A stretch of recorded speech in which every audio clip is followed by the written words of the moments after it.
గారు ఆయన వెళ్ళి ఒక పూరిగడ్స్లో కూర్చొని వాళ్ళతో మాట్లాడటం అంటే జన ముఖ్యమంత్రి అయినా కార్పొరేట్ ముఖ్యమంత్రి కాదు ఆ ముద్ర అయితే చెరిపేసుకున్నారు. ఇదంటే ఒక వెల్కమింగ్ ఆస్పెక్ట్ మనం చూడొచ్చు.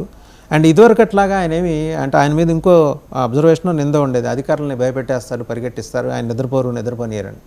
బట్ వేరాజ్ నిద్రపోనివ్వకపోతేనే ఈ మాత్రం వ్యవస్థ నడుస్తుందనే ఒక అబ్జర్వేషన్. ఎందుకంటే ఇలాంటి ముఖ్యమంత్రిని జనం కోరుకుంటున్నారు. పనిచేసే సీఈఓ కాదు, సీఎం కావాలి, పనిచేసే ముఖ్యమంత్రి కావాలి. ఇప్పుడు అదే ఈరోజు చెప్తున్నాను కదా, పెనుమాకలో ఈరోజు ఉదయం 6 గంటలకి ఆ నాయక్ అనే ఒక గిరిజనుడింటికి ఈరోజు వెళ్ళి చంద్రబాబు నాయుడు గారు పెన్షన్ ఇవ్వడం జరిగింది. వాళ్ళకు చిన్న పూరిపాకలో తలుపులు కూడా లేని ఇంట్లో వాళ్ళు నివాసం ఉంటున్నారు. వాళ్ళ సమస్య చంద్రబాబు నాయుడు గారికి చెప్పుకోవడం జరిగింది. ఆయన వెంటనే వాళ్ళకి ఇంటి నిర్మాణానికి సంబంధించి మంజూరు పత్రం కూడా ఆయన ఇచ్చొచ్చారు. ఇవాళ నేను అదే చెప్తున్నా, మీరు అంటే నేను నిద్రపోను మిమ్మల్ని నిద్రపోనవును అనేది చంద్రబాబు నాయుడు గారి గురించి 1995, 99 ప్లస్ 99, 2004 ఆ మధ్యలోనే వినిపించింది. ఈరోజు కూడా చంద్రబాబు నాయుడు గారు ఆ మాట చెప్పారు.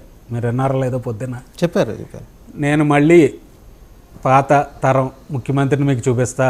ఆ రోజు 2004కు ముందు ఎట్లా అయితే పనిచేశానో, అధికార యంత్రాంగాన్ని ఎలా పరుగులు పెట్టించానో అదే పనితీరు 4.0లో కూడా చంద్రబాబు నాయుడు గారిని మీరు చూడబోతున్నారు అనేది ఈరోజు మార్నింగ్ ఆయన చెప్పడం జరిగింది. నెక్స్ట్ చాలా కీలకమైన అంశం అంటే జాతీయ స్థాయిలో చంద్రబాబు గారి రోల్ పెరగబోతోంది, ఆల్రెడీ పెరిగింది. ఇప్పుడు ఇది మనం ప్రత్యేక హోదాని కాస్త పక్కన పెట్టగానే ఇవాళ నితీష్ కుమార్ గారు చాలా కీలకమైన భాగస్వామి. వారు కూడా ఎన్డీఏ ఈ ప్రభుత్వం ఈరోజు ఏర్పడిందంటే వీళ్ళిద్దరూ సహకారంతో ఏర్పడింది. ఆయన మన వాళ్ళ జాతీయ కార్యవర్గ సమావేశంలో మాట్లాడుతూ ఈ ప్రస్తావన చేశారు, ప్రత్యేక హోదా అంటే ఇదేంటి బీజేపీ ఏమన్నా చేయించిందా, లేకపోతే ఆయన సరే ఎలక్షన్స్ ఫేస్ చేయాలి కాబట్టి ఆయన చేతిలో ఏదో ఒక వెపన్ ఉండాలి కాబట్టి, ఎందుకంటే లేకపోతే లాలూ ప్రసాద్ ఏదో ఊరుకోడు కదా, ఏదో ఒకటి ఉండాలి, ఆయన ఎత్తారా? ఇది నేను ఎట్లా చూడాలి? ఖచ్చితంగా ఇక్కడ అదే సార్. ఇప్పుడు తెలుగుదేశం పార్టీ పరంగా ఇప్పుడు ఎన్డీఏ కూటమిలో 2వ అతిపెద్ద భాగస్వామి తెలుగుదేశం పార్టీ, 3వ అతిపెద్ద భాగస్వామి జనతాదళ్ యునైటెడ్. మోడీ గారు ఎన్డీఏ కూటమిని అధికారంలోకి తీసుకొచ్చేటప్పుడు చంద్రబాబు నాయుడు గారిని, నితీష్ కుమార్ గారిని, అట్లానే మిగతా భాగస్వామ్య పక్షాలందరినీ కూర్చోబెట్టుకున్నప్పుడు మనం ఆ వేదికని పరిశీలిస్తేనే మోడీ గారి తర్వాత చంద్రబాబు నాయుడు గారికి, నితీష్ గారికి ఇచ్చిన ప్రాధాన్యత మనకు అర్థమైంది.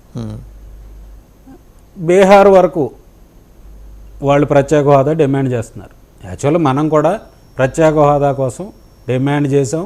కానీ చంద్రబాబు నాయుడు గారు ఒకటే అడిగారు, మా రాష్ట్రానికి నిధుల విషయంలో ప్రాధాన్యత ఇవ్వండి, మా రాష్ట్ర అభివృద్ధికి అవసరమైన సహకారం అందించండి, మా రాష్ట్ర ప్రజలకు ఇవ్వాల్సిన సంక్షేమ పథకాలు సక్రమంగా ప్రజలకు వెళ్ళడానికి. నేను మొదటే చెప్పా, కాలానుగుణంగా మన వ్యవహార శైలిలో మార్పు రావాలి. ఈరోజు ఆంధ్రప్రదేశ్ ఉన్న పరిస్థితి అనడం కంటే దుస్థితి. గత 5 ఏళ్ల వైసీపీ పరిపాలనలో ఎంత డౌన్ఫాల్ అయిపోయామనేది మనందరికీ తెలిసిందే. ఒక జర్నలిస్ట్గా మీ అబ్జర్వేషన్లో కూడా మీకు ఖచ్చితంగా తెలుస్తుంది. 10.5 లక్షల కోట్ల అప్పు ఉంది. ఆ అప్పులకు వడ్డీలు తీర్చడానికి ఎంత సంపద సృష్టించాలని, రోజుకి 10,000 కోట్లు. అదే చెప్తున్నాం సార్, ఎంత సంపద సృష్టించాలి.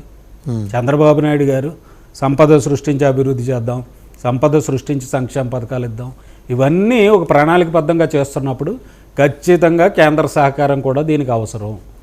మేము దాని మీద కట్టుబడి ఉన్నాం తప్ప బీహార్లో నితీష్ కుమార్ ఏదో మాట్లాడారు, లేకపోతే ఎక్కడో కర్ణాటకలో కుమారస్వామి ఏదో మాట్లాడాడు అనేది పూర్తిగా ఒక హైపోథెటికల్ క్వశ్చన్ అండి.